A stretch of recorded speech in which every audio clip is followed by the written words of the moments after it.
Lotta Schmidt and Other Stories by Anthony Trollope. Lotta Schmidt.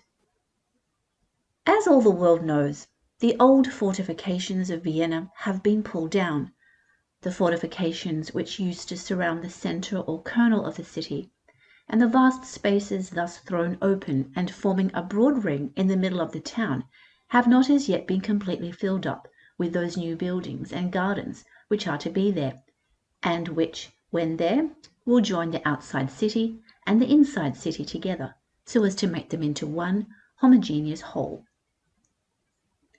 The work, however, is going on, and if the war which has come and passed has not swallowed everything appertaining to Austria into its maw, the ugly remnants of destruction will be soon carted away, and the old glacis will be made bright with broad pavements and gilded railings and well-built lofty mansions, and gardens beautiful with shrubs, and beautiful with turf also, if Austrian patience can make turf to grow beneath an Austrian sky.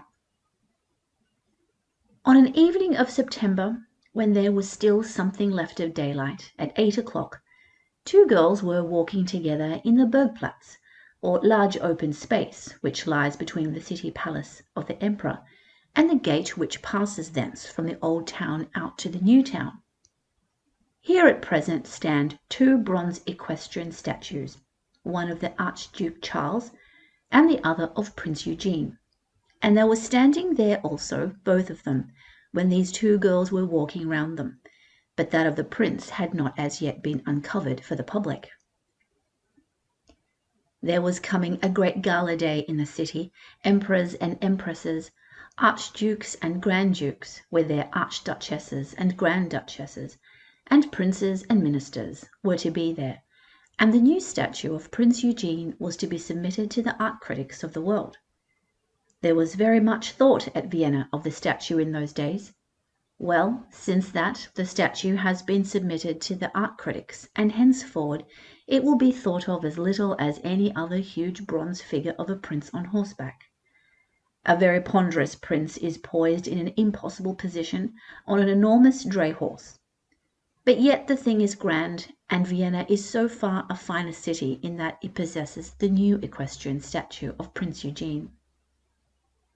"There'll be such a crowd, Lotta," said the elder of the two girls, "that I will not attempt it. Besides, we shall have plenty of time for seeing it afterwards." "Oh yes," said the younger girl, whose name was Lotta Schmidt. "Of course we shall all have enough of the old prince for the rest of our lives. But I should like to see the grand people sitting up there on the benches, and there'll be something nice in seeing the canopy drawn up. I think I will come. Herr Crippel has said that he would bring me, and get me a place." "I thought, Lotta, you had determined to have nothing more to say to Herr Crippel." "I don't know what you mean by that. I like Herr Crippel very much, and he plays beautifully. Surely a girl may know a man old enough to be her father, without having him thrown in her teeth as her lover." "Not when the man old enough to be her father has asked her to be his wife 20 times, as Herr Crippel has asked you. Herr Crippel would not give up his holiday afternoon to you if he thought it was to be for nothing." "There I think you are wrong, Marie. I believe Herr Crippel likes to have me with him simply because every gentleman likes to have a lady on such a day as that. Of course it is better than being alone. I don't suppose he will say a word to me except to tell me who the people are, and to give me a glass of beer when it's over." It may be as well to explain at once, before we go any further, that Herr Crippel was a player on the violin, and that he led the musicians in the orchestra of the great beer hall in the Volksgarten. Let it not be thought that because Herr Crippel exercised his art in a beer hall, therefore he was a musician of no account. No one will think so who has once gone to a Vienna beer hall and listened to such music as is there provided for the visitors. The two girls, Marie Weber and Lotta Schmidt, belonged to an establishment in which gloves were sold in the Graben, and now, having completed their work for the day, and indeed their work for the week, for it was Saturday evening, had come out for such recreation as the evening might afford them. And on behalf of these two girls, as to one of whom at least I am much interested, I must beg my English readers to remember that manners and customs differ much in Vienna from those which prevail in London. Were I to tell of 2 London shop girls going out into the streets after their day's work to see what friends and what amusement the fortune of the evening might send to them, I should be supposed to be speaking of young women as to whom it would be better that I should be silent. But these girls in Vienna were doing simply that which all their friends would expect and wish them to do. That they should have some amusement to soften the rigours of long days of work was recognized to be necessary, and music, beer, dancing, with the conversation of young men, are thought in Vienna to be the natural amusements of young women, and in Vienna are believed to be innocent. The Viennese girls are almost always attractive in their appearance, without often coming up to our English ideas of prettiness. Sometimes they do fully come up to our English idea of beauty. They are generally dark, tall, light in figure, with bright eyes, which are, however, very unlike the bright eyes of Italy, and which constantly remind the traveller that his feet are carrying him eastward in Europe. But perhaps the peculiar characteristic in their faces which most strikes a stranger is a certain look of almost fierce independence, as though they had recognized the necessity, and also acquired the power, of standing alone and of protecting themselves. I know no young women by whom the assistance of a man's arm seems to be so seldom required as the young women of Vienna. They almost invariably dress well, generally preferring black or colours that are very dark, and they wear hats that are, I believe, of Hungarian origin, very graceful in form, but which are peculiarly calculated to add something to that assumed savageness of independence of which I have spoken. Both the girls who were walking in the Bergplatz were of the kind that I have attempted to describe. Marie Weber was older and not so tall, and less attractive than her friend, but as her position in life was fixed, and as she was engaged to marry a cutter of diamonds, I will not endeavour to interest the reader specially in her personal appearance. Lotta Schmidt was essentially a Viennese pretty girl of the special Viennese type. She was tall and slender, but still had none of that appearance of feminine weakness which is so common among us with girls who are tall and slim. She walked as though she had plenty both of strength and courage for all her purposes of life, without the assistance of any extraneous aid. Her hair was jet black and very plentiful, and was worn in long curls which were brought round from the back of her head over her shoulders. Her eyes were blue, dark blue, and were clear and deep rather than bright. Her nose was well formed, but somewhat prominent, and made you think at the first glance of the tribes of Israel. But yet no observer of the physiognomy of races would believe for half a moment that Lotta Schmidt was a Jewess. Indeed, the type of form which I am endeavouring to describe is in truth as far removed from the Jewish type as it is from the Italian, and it has no connection whatever with that which we ordinarily conceive to be the German type. But overriding everything in her personal appearance, in her form, countenance, and gait, was that singular fierceness of independence, as though she were constantly asserting that she would never submit herself to the inconvenience of feminine softness. And yet Lotta Schmidt was a simple girl with a girl's heart, looking forward to find all that she was to have of human happiness in the love of some man, and expecting and hoping to do her duty as a married woman and the mother of a family. Nor would she have been at all coy in saying as much had the subject of her life's prospects become matter of conversation in any company. No more than one lad would be coy in saying that he hoped to be a doctor, or another in declaring a wish for the army. When the 2 girls had walked twice round the hoarding within which stood all those tons of bronze which were intended to represent Prince Eugene, they crossed over the centre of the Bergplatz, passed under the other equestrian statue, and came to the gate leading into the Volksgarten. There, just at the entrance, they were overtaken by a man with a fiddle case under his arm, who raised his hat to them, and then shook hands with both of them. "Ladies," he said, "are you coming in to hear a little music? We will do our best." "Herr Crippel always does well," said Marie Weber. "There is never any doubt when one comes to hear him." "Marie, why do you flatter him?" said Lotta. "I do not say half to his face that you said just now behind his back," said Marie. "And what did she say of me behind my back?" said Herr Crippel. He smiled as he asked the question, or attempted to smile, but it was easy to see that he was too much in earnest. He blushed up to his eyes, and there was a slight trembling motion in his hands as he stood with one of them pressed upon the other. As Marie did not answer at the moment, Lotta replied for her. "I will tell you what I said behind your back.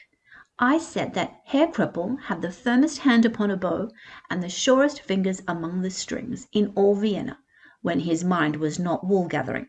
Marie, is not that true?" "I do not remember anything about the wool-gathering," said Marie.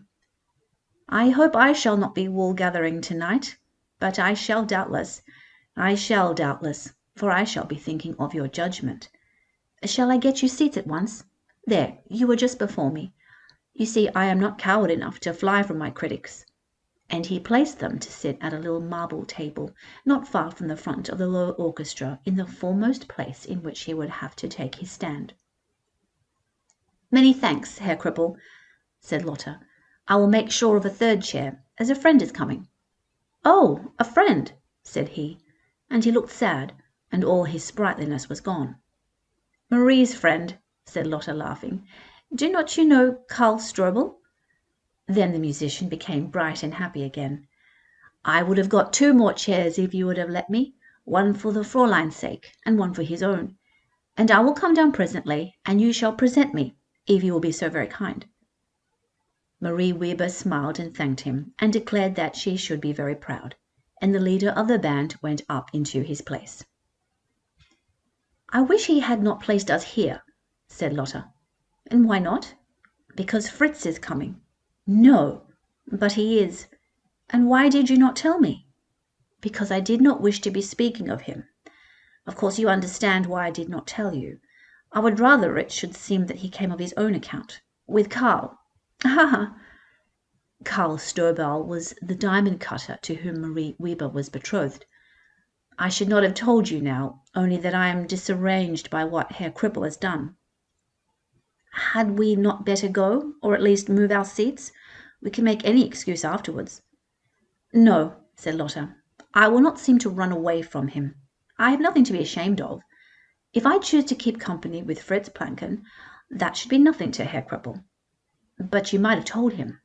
"No, I could not tell him, and I'm not sure Fritz is coming either. He said he would come with Karl if he had time. Never mind, let us be happy now. If a bad time comes by and by, we must make the best of it." Then the music began, and suddenly, as the first note of a fiddle was heard, every voice in the great beer hall of the Volksgarten became silent. Men sat smoking, with their long beer glasses before them, and women sat knitting, with their long beer glasses also before them, but not a word was spoken. The waiters went about with silent feet, but even orders for beer were not given, and money was not received. Herr Crippel did his best, working with his wand as carefully, and I may say as accurately, as a leader in a fashionable opera house in London or Paris. But every now and then, in the course of the piece, he would place his fiddle to his shoulder and join in the performance. There was hardly one there in the hall, man or woman, boy or girl, who did not know from personal knowledge and judgment that Herr Crippel was doing his work very well. "Excellent, was it not?" said Marie. "Yes, he is a musician. Is it not a pity he should be so bald?" said Lotta. "He is not so very bald," said Marie. "I should not mind his being bald so much if he did not try to cover his old head with the side hairs. If he would cut off those loose straggling locks and declare himself to be bald at once, he would be ever so much better. He would look to be 50 then. He looks 60 now. What matters his age? He is 45 just, for I know, and he is a good man." "What has his goodness to do with it?" "A great deal. His old mother wants for nothing, and he makes 200 florins a month. He has 2 shares in the summer theatre, I know it." "Bah! What is all that when he will plaster his hair over his old bald head?" "Lotta, I'm ashamed of you." But at this moment the further expression of Marie's anger was stopped by the entrance of the diamond cutter, and as he was alone, both the girls received him very pleasantly.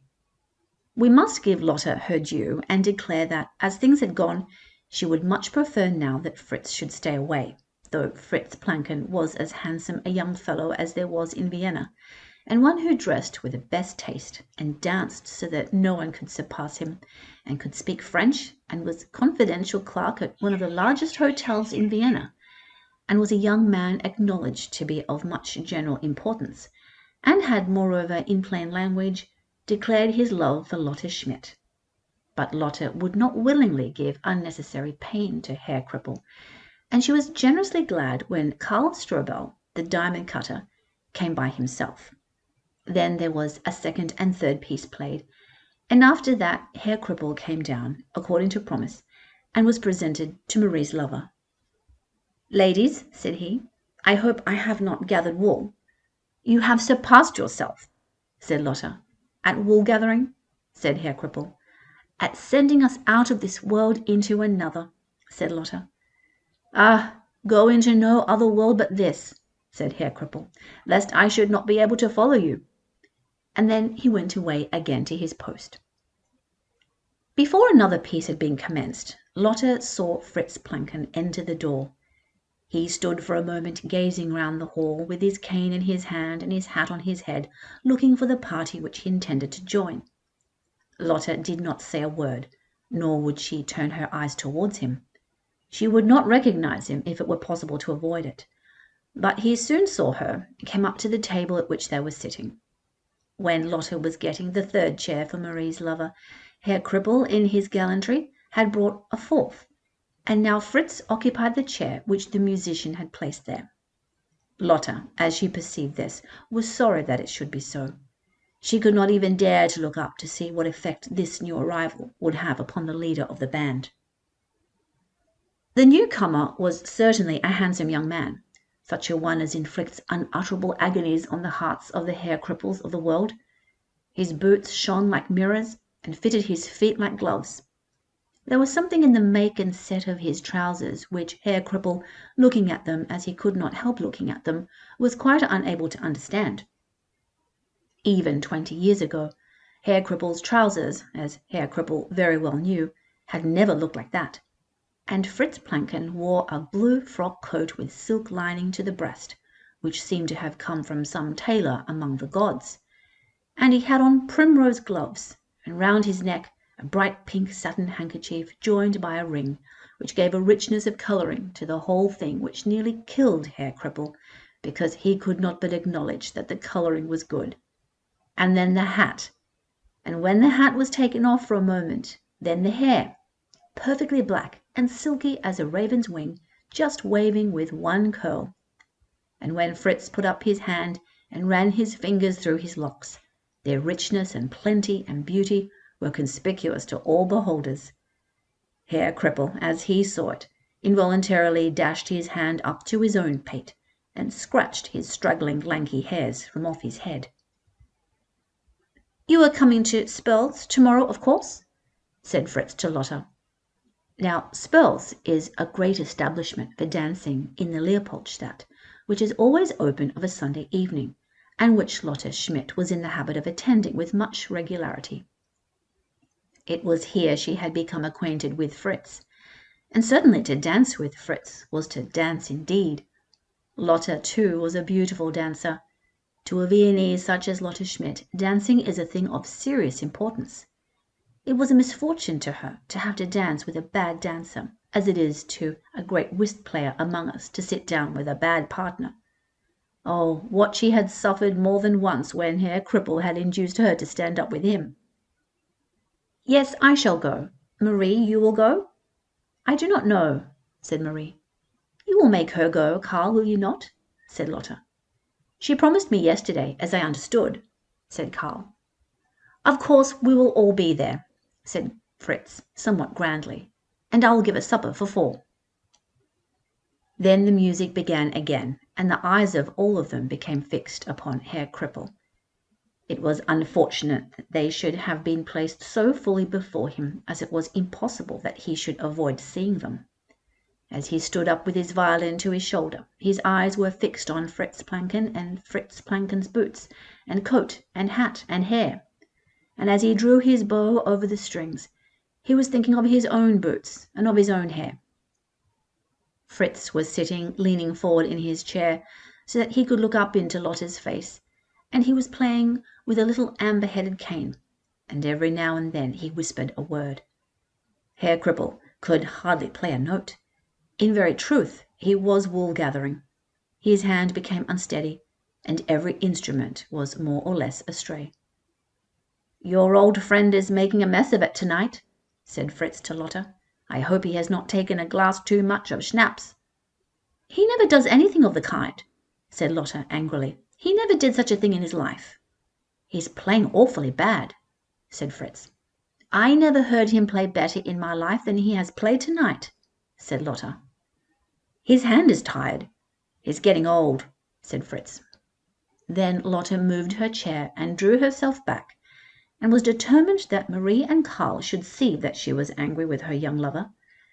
In the meantime the piece of music had been finished, and the audience had shown their sense of the performer's inferiority by withdrawing those plaudits which they were so ready to give when they were pleased. After this some other musician led for a while, and then Herr Crippel had to come forward to play a solo. And on this occasion the violin was not to be his instrument. He was a great favourite among the lovers of music in Vienna, not only because he was good at the fiddle and because with his bow in his hand he could keep a band of musicians together, but also as a player on the zither. It was not often nowadays that he would take his zither to the music hall in the Volksgarten, for he would say that he had given up that instrument, that he now played it only in private, that it was not fit for a large hall, as a single voice, the scraping of a foot, would destroy its music. And Herr Crippel was a man who had his fancies and his fantasies, and would not always yield to entreaty. But occasionally he would send his zither down to the public hall, and in the programme for this evening there had been put forth that Herr Crippel's zither would be there, and that Herr Crippel would perform. And now the zither was brought forward, and a chair was put for the zitherist, and Herr Crippel stood for a moment behind his chair and bowed. Lotta glanced up at him and could see that he was very pale. She could even see that the perspiration stood upon his brow. She knew that he was trembling, and that he would have given almost his zither itself to be quit of his promised performance for that night. But she knew also that he would make the attempt. "What, the zither?" said Fritz. "He will break down as sure as he is a living man." "Let us hope not," said Karl Strobel. "I love to hear him play the zither better than anything," said Lotta. "It used to be very good," said Fritz, "but everybody says he has lost his touch. When a man has the slightest feeling of nervousness, he is done for the zither." "Hush, let him have his chance at any rate," said Marie. Reader, did you ever hear the zither? When played, as it is sometimes played in Vienna, it combines all the softest notes of the human voice. It sings to you of love, and then wails to you of disappointed love, till it fills you with a melancholy from which there is no escaping, from which you never wish to escape. It speaks to you as no other instrument ever speaks, and reveals to you with wonderful eloquence the sadness in which it delights. It produces a luxury of anguish, a fullness of the satisfaction of imaginary woe, a realization of the mysterious delights of romance, which no words can ever thoroughly supply. While the notes are living, while the music is still in the air, the ear comes to covet greedily every atom of tone which the instrument will produce, so that the slightest extraneous sound becomes an offence. The notes sink and sink so low and low, with their soft sad wail of delicious woe, that the listener dreads that something will be lost in the struggle of listening.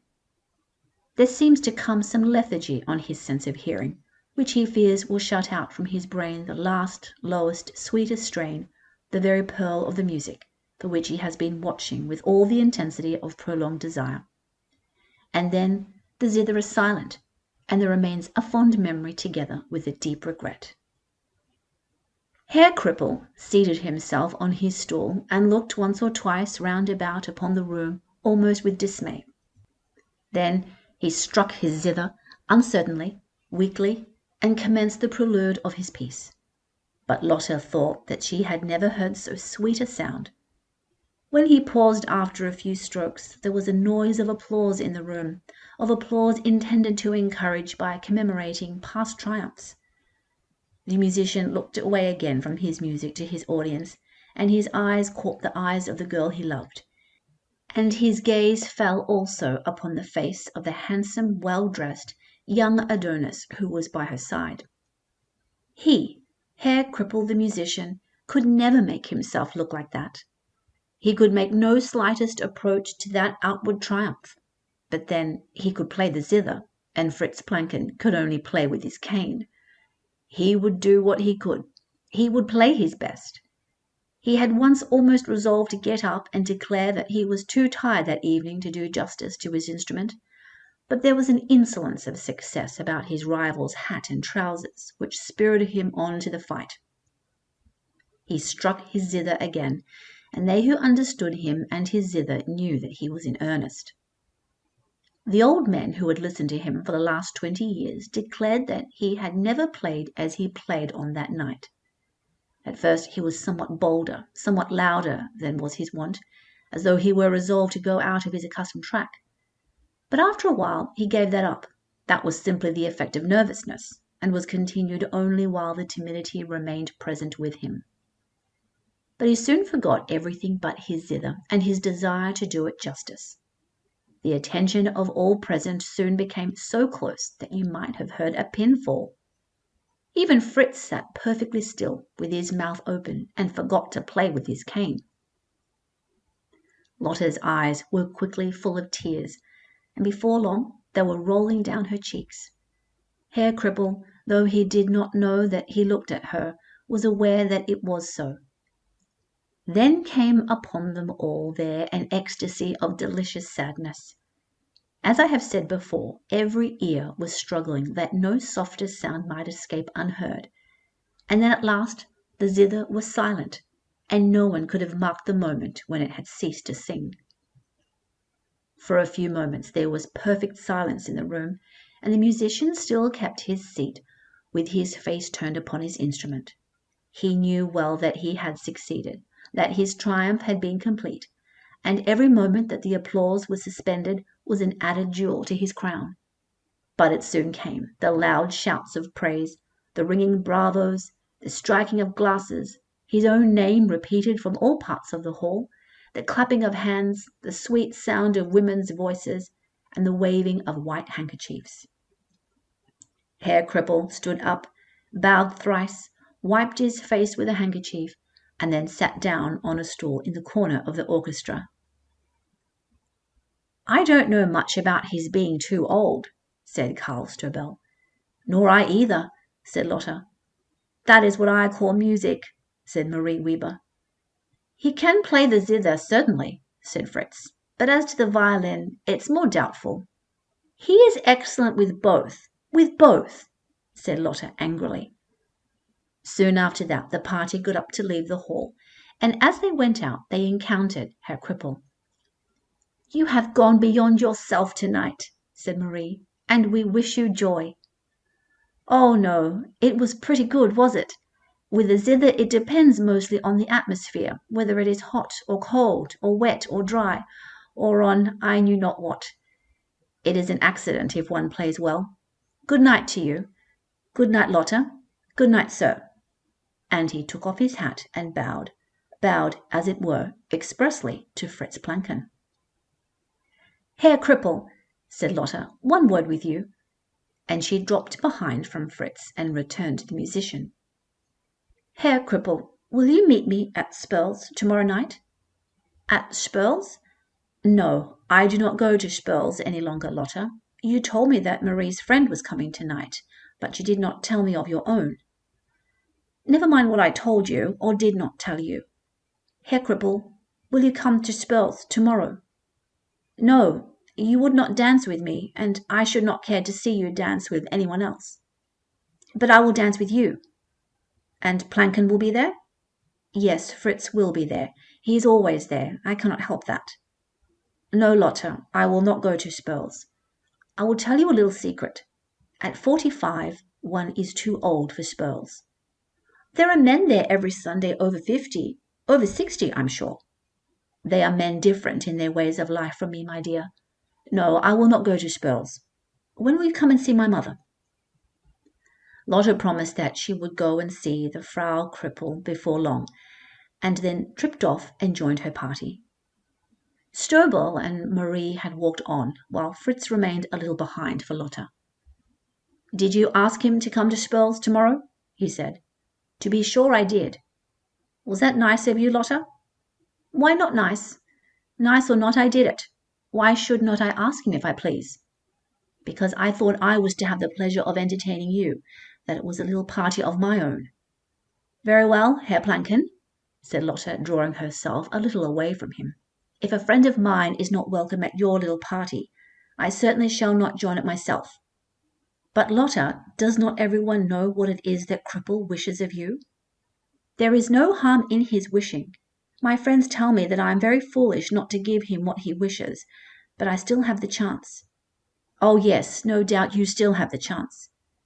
Herr Crippel is a very good man. He is the best son in the world, and he makes 200 florins a month."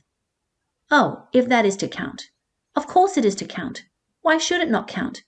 Would the Princess Theresa have married the other day if the young prince had had no income to support her?" "You can do as you please, Lotta." "Yes, I can do as I please, certainly. I suppose Adela Bruhl will be at Spurls tomorrow." "I should say so, certainly. I hardly ever knew her to miss her Sunday evening." "Nor I. I, too, am fond of dancing. Very. I delight in dancing. But I'm not a slave to Spurls, and then I do not care to dance with everyone." "Adela Bruhl dances very well," said Fritz.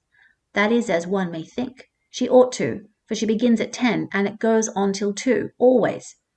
If there is no one nice for dancing, she puts up with someone that is not nice. But all that is nothing to me." "Nothing, I should say, Lotta. Nothing in the world. But this is something. Last Sunday you danced 3 times with Adela." "Did I? I did not count." "I counted.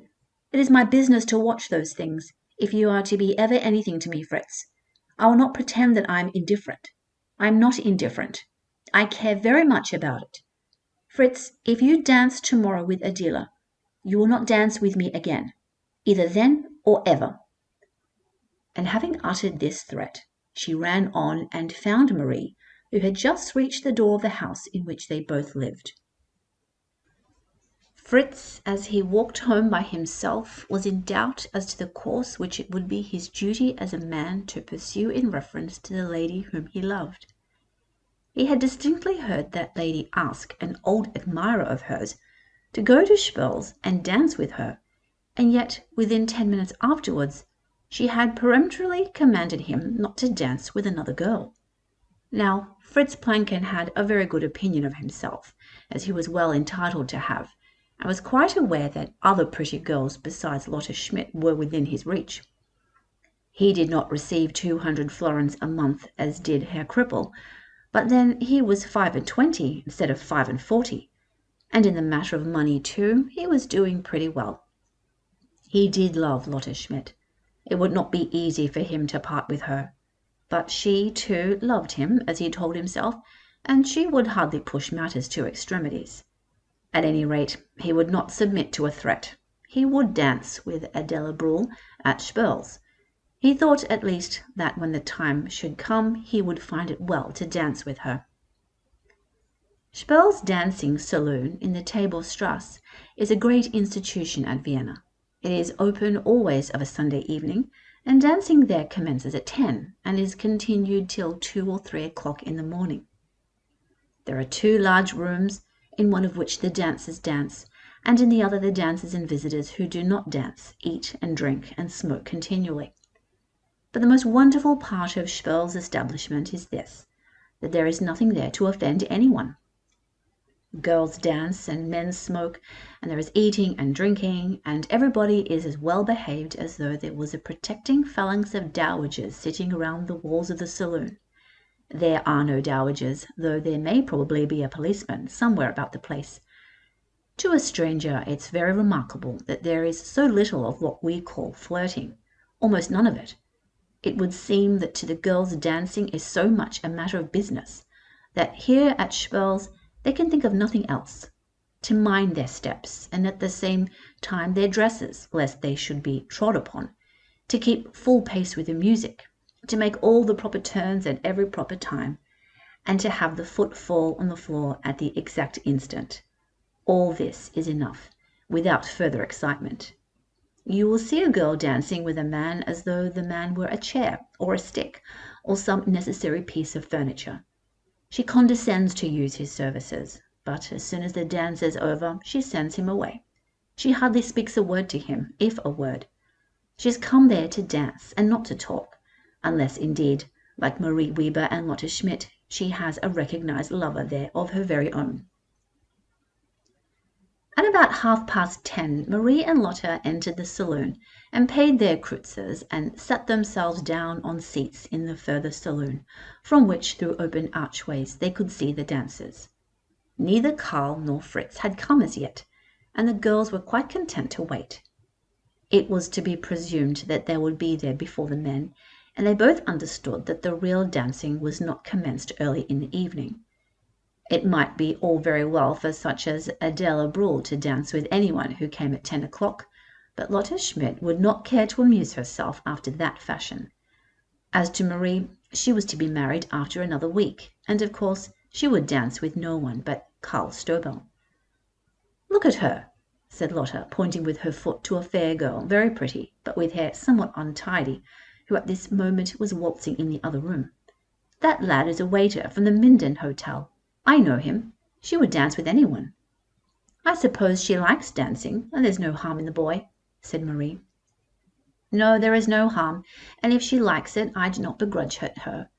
See what red hands she has." "She is of that complexion," said Marie. "Yes, she is of that complexion all over. Look at her face. At any rate, she might have better shoes on. Did you ever see anybody so untidy?" "She is very pretty," said Marie. "Yes, she is pretty. There is no doubt she is pretty. She's not a native here. Her people are from Munich. Do you know, Marie, I think girls are always thought more of in other countries than in their own." Soon after this, Karl and Fritz came in together, and Fritz, as he passed across the end of the first saloon, spoke a word or two to Adela. Lotta saw this, but determined that she would take no offence at so small a matter. Fritz need not have stopped to speak, but his doing so might be all very well. At any rate, if she did quarrel with him, she would quarrel on a plain, intelligible ground. Within 2 minutes, Karl and Marie were dancing, and Fritz had asked Lotta to stand up. "I will wait a little," said she. "I never like to begin much before 11. "As you please," said Fritz, and he sat down in the chair which Marie had occupied. Then he played with his cane, and as he did so his eyes followed the steps of Adela Bruhl. "She dances very well," said Lotta. Yes." Fritz did not choose to bestow any strong praise on Adela's dancing. "Yes, Fritz, she does dance well, very well indeed, and she's never tired. If you ask me whether I like her style, I cannot quite say that I do. It's not what we do here, not exactly. She has lived in Vienna since she was a child. It's in the blood then, I suppose. Look at her fair hair, all blowing about. She is not like one of us. Oh, no, she is not." "That she is very pretty I quite admit," said Lotta. "Those soft grey eyes are delicious. Is it not a pity she has no eyebrows?" "But she has eyebrows." "Ah, you have been closer than I, and you have seen them. I have never danced with her, and I cannot see them. Of course they are there, more or less." After a while the dancing ceased, and Adela Bruhl came up into the supper-room, passing the seats on which Fritz and Lotta were sitting. "Are you not going to dance, Fritz?" she said, with a smile as she passed them. "Go, go," said Lotta. "Why do you not go? She has invited you." "No, she has not invited me. She spoke to us both." "She did not speak to me, for my name is not Fritz. I do not see how you can help going when she asked you so prettily." "I shall be in plenty of time presently. Will you dance now, Lotta? They are going to begin a waltz, and we will have a quadrille afterwards." "No, Herr Planken, I will not dance just now." "Herr Planken, is it? You want to quarrel with me then, Lotta?" "I do not want to be one of two. I will not be one of two." Adela Bruhl is very pretty, and I advise you to go to her. I was told only yesterday her father can give her 1,500 florins of fortune. For me, I have no father." "But you may have a husband tomorrow." "Yes, that is true, and a good one. Oh, such a good one." "What do you mean by that?" "You go and dance with Adela Bruhl, and you shall see what I mean." Fritz had some idea in his own mind, more or less clearly developed, that his fate, as regarded Lotta Schmidt, now lay in his own hands. He undoubtedly desired to have Lotta for his own. He would have married her there and then, at that moment, had it been possible. He'd quite made up his mind that he preferred her much to Adela Bruhl, though Adela Bruhl had 1,500 florins. But he did not like to endure tyranny, even from Lotta, and he did not know how to escape the tyranny otherwise than by dancing with Adela. He paused a moment, swinging his cane, endeavouring to think how he might best assert his manhood and yet not offend the girl he loved. But he found that to assert his manhood was now his first duty. "Well, Lotta," he said, "since you are so cross with me, I will ask Adela to dance." And in 2 minutes he was spinning round the room with Adela Bruhl in his arms. "Certainly she dances very well," said Lotta, smiling, to Marie, who had now come back to her seat. "Very well," said Marie, who was out of breath. "And so does he." "Beautifully," said Marie. "Is it not a pity that I should have lost such a partner for ever?" "Lotta!" "It's true. Look here, Marie, there is my hand upon it. I will never dance with him again. Never, never, never. Why was he so hard upon Herr Crippel last night?" "Was he hard upon Herr Crippel?" "He said that Herr Crippel was too old to play the zither. Too old. Some people are too young to understand. I shall go home. I shall not stay to sup with you tonight." "Lotta, you must stay for supper." "I will not sup at his table. I have quarrelled with him. It's all over. Fritz Plancken is as free as the air for me." "Lotta, do not say anything in a hurry. At any rate, do not do anything in a hurry." "I do not mean to do anything at all. It's simply this. I do not care very much for Fritz after all. I don't think I ever did. It's all very well to wear your clothes nicely, but if that is all, what does it come to? If he could play the zither now—" "There are other things except playing the zither. They say he is a good bookkeeper." "I don't like bookkeeping. He has to be at his hotel from 8 in the morning till 11 at night." "You know best." "I'm not so sure of that. I wish I did know best. But I never saw such a girl as you are. How you change! It was only yesterday you scolded me because I did not wish to be the wife of your dear friend Crippel." "Herr Crippel is a very good man." "You go away with your good man. You have got a good man of your own. He's standing there waiting for you like a gander on one leg. He wants you to dance. Go away." Then Marie did go away, and Lotta was left alone by herself. She certainly had behaved badly to Fritz, and she was aware of it. She excused herself to herself by remembering that she had never yet given Fritz a promise. She was her own mistress, and had as yet a right to do what she pleased with herself. He had asked her for her love, and she had not told him that he should not have it. That was all. Herr Crippel had asked her a dozen times, and she had at last told him definitely, positively, that there was no hope for him. Herr Crippel, of course, would not ask her again, so she told herself. But if there was no such person as Herr Crippel in all the world, she would have nothing more to do with Fritz Plancken, nothing more to do with him as a lover. He had given her fair ground for a quarrel, and she would take advantage of it. Then, as she sat still while they were dancing, she closed her eyes and thought of the zither and of the zitherist. She remained alone for a long time. The musicians in Vienna will play a waltz for 20 minutes, and the same dancers will continue to dance almost without a pause, and then almost immediately afterwards there was a quadrille. Fritz, who was resolved to put down tyranny, stood up with Adele for the quadrille also. "I am so glad," said Lotta to herself. "I will wait till this is over, and then I will say good night to Marie, and will go home." 3 or 4 men had asked her to dance, but she had refused. She would not dance tonight at all. She was inclined, she thought, to be a little serious, and would go home. At last Fritz returned to her and bade her come to supper. He was resolved to see how far his mode of casting off tyranny might be successful, so he approached her with a smile and offered to take her to his table as though nothing had happened. "My friend," she said, "your table is laid for 4, and the places will all be filled." "The table is laid for 5," said Fritz. "It's one too many. I shall sup with my friend Herr Crippel." "Herr Crippel is not here." "Is he not? Ah me! Then I shall be alone, and I must go to bed supperless." "Thank you, no, Herr Plenken." "And what will Marie say?" "I hope she will enjoy the nice dainties you will give her." "Marie is all right. Marie's fortune is made. Woe is me! My fortune is to seek. There is one thing certain, it is not to be found here in this room." Then Fritz turned on his heel and went away, and as he went Lotta saw the figure of a man, as he made his way slowly and hesitatingly into the saloon from the outer passage. He was dressed in a close frock coat, and had on a hat of which she knew the shape as well as she did the make of her own gloves. "If he has not come after all!" she said to herself. Then she turned herself a little round, and drew her chair somewhat into an archway, so that Herr Crippel could not see her readily.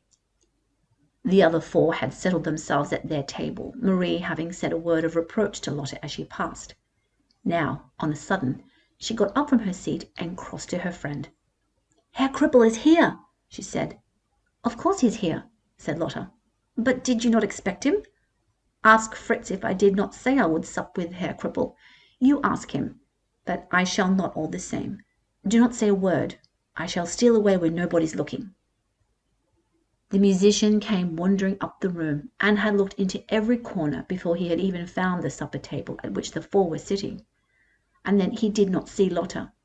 He took off his hat as he addressed Marie, and asked some questions as to the absent one. "She is waiting for you somewhere, Herr Crippel," said Fritz, as he filled Adela's glass with wine. "For me?" said Herr Crippel as he looked round. "No, she does not expect me."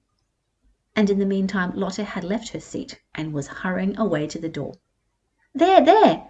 said Marie. "You will be too late if you do not run." Then Herr Crippel did run, and caught Lotta as she was taking her hat from the old woman who had the girls' hats and shawls in charge near the door. "What, Herr Crippel, you at Spel's, when you told me expressly in so many words that you would not come? That is not behaving well to me, certainly." "What, my coming? Is that behaving bad?" "No, but why did you say you would not come when I asked you? You have come to meet someone. Who is it?" "You, Lotta, you." "And yet you refused me when I asked you." "Well, and now you are here, what are you going to do? You will not dance?" "I will dance with you, if you will put up with me." "No, I will not dance. I'm too old. I've given it up. I shall come to Spel's no more after this. Dancing is a folly." "Lotta, you are laughing at me now." "Very well. If you like, you may have it so." By this time he had brought her back into the room, and was walking up and down the length of the saloon with her. "But it is no use our walking about here," she said. "I was just going home, and now, if you please, I will go." "Not yet, Lotta." "Yes, now, if you please." "But why are you not supping with them?" "Because it did not suit me. You see, there are 4. 5 is a foolish number for a supper party." "Will you sup with me, Lotta?" She did not answer him at once. "Lotta," he said, "if you sup with me now, you must sup with me always. How shall it be?" "Always? No, I'm very hungry now, but I do not want supper always. I cannot sup with you always, Herr Crippel." "But you will tonight?" "Yes, tonight." "Then it shall be always." And the musician marched up to a table, and threw his hat down, and ordered such a supper that Lotta Schmidt was frightened. And when presently Karl Strobel and Marie Weber came up to their table, for Fritz Plancken did not come near them again that evening, Herr Crippel bowed courteously to the diamond cutter, and asked him when he was to be married. "Marie says it shall be next Sunday," said Karl. "And I will be married the Sunday afterwards," said Herr Crippel. "Yes, and there is my wife." And he pointed across the table with both his hands to Lotta Schmidt. Herr Crippel, how can you say that? Said Lotta. Is it not true, my dear? In 14 days? No, certainly not. It is out of the question. But nevertheless, what Herr Crippel said came true, and on the next Sunday but one he took Lotta Schmidt home to his house as his wife. It was all because of the zither, Lotta said to her old mother-in-law. If he had not played the zither that night, I should not have been here now.